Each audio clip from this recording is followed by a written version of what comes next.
majority of Israelis. 60% now favor such forced relocation. This is but one more warning bell that a population who suffered the nightmare of Nazi extermination is now itself embracing fascist proposals. And so we see in these developments the pedagogical value of drawing analogies between historical and contemporary situations, as well as the ethical imperative that is revealed through these comparisons. The capacity to commit the atrocities associated with the Nazi Holocaust is potentially within us all. Therefore, condemnation of oppression and domination cannot be selective. Either we condemn it in every instance, or we lose the moral authority to condemn it in any instance. If we condemn the Nazi Holocaust, we must also condemn what I have described as slow-motion Israeli genocide against the Palestinians. That these two events are not identical is irrelevant to the pedagogical purpose of the analogy, or to the moral imperative that adheres to the comparison. The noted Jewish historian Benny Morris, who was a professor at Ben Gurion University in the Negev, and who closely identifies with Israel, gave a lengthy interview to the Israeli newspaper, Haaretz, which was published on January 9, 2004. In that interview, he referred to the genocide of Native Americans in what is today the United States in order to suggest that genocide may be acceptable. He said, and I quote him, "Even the great American democracy could not have been created without the annihilation of the Indians. There are cases in which the overall final good justifies harsh and cruel acts that are committed in the course of history." He then went on to call for ethnic cleansing of the Palestinians, saying, and I quote him again, "Something like a cage has to be built for them. I know that sounds terrible. It is really cruel, but there is no choice. There is a wild animal there that has to be locked up in one way or another." Close quotes. Such a statement should cause us to pause.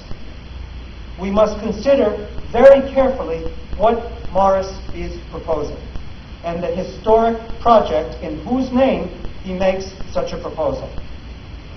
This leads me to conclude with an urgent warning.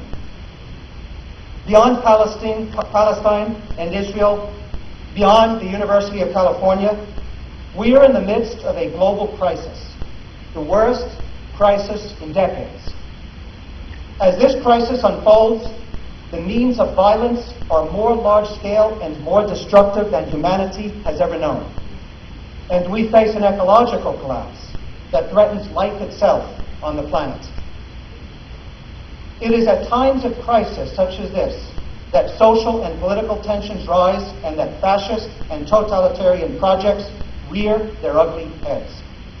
There is only one way to prevent such projects, and that is through social justice. And social justice requires speaking truth to power. It is time to draw the line. World War II began when democracy was overthrown in Spain and Franco came to power.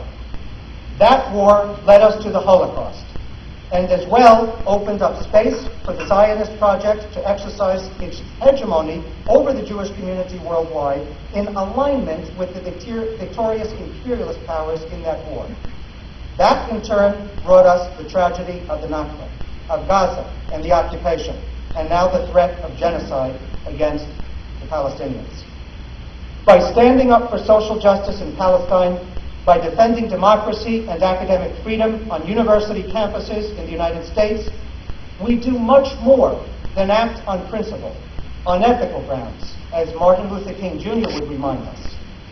By standing up for what is right and decent and human, without fear of the sanctions that we may face for doing so, we also close the door on a possible future in the 21st century that can only be many times more tragic than a tragic past. Thank you.